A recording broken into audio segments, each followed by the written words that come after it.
ఇందులో సామెత ఉంది అధ్యక్ష, చౌచూహా కాకే బిల్లి హజ్ నిక్లా అని.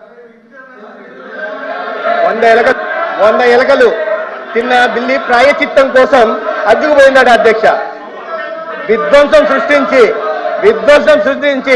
8,540 కోట్లు ఖర్చు పెట్టాల్సి ఉంటే కేవలం 1,400 కోట్లు మాత్రమే ఖర్చు పెట్టి ఈ రాష్ట్రంలో వైద్య విద్య చదవాలనుకున్న పేద కళలను ఛిద్రం చేసిన వాళ్ళు ఇవాళ మళ్ళీ అడుగుతున్నారు అధ్యక్ష.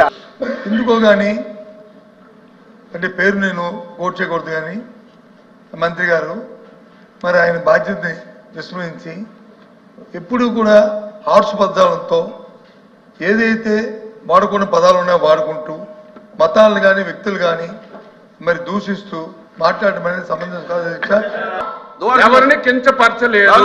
ఒకవేళ మంత్రి గారు ఆ మాటకి మీరు బాధపడి ఉంటే నేను వెనక్కి తీసుకుంటున్నానని గౌరవంగా చెప్తే మీరు ఒక మతానికి కించపరిచారు, ఒక కులానికి కించపరిచారు.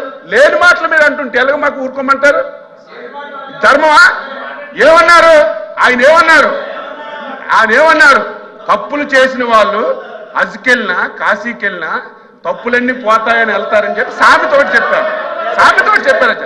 ఆ సామెత కూడా తప్పైతే, ఆ సామెత అన్పార్లమెంటరీ అయితే, ఎవరైనా బాధపడితే బేషరతుగా నేను వెనక్కి తీసుకుంటున్నానని చెప్తే గౌరవ సభ్యులు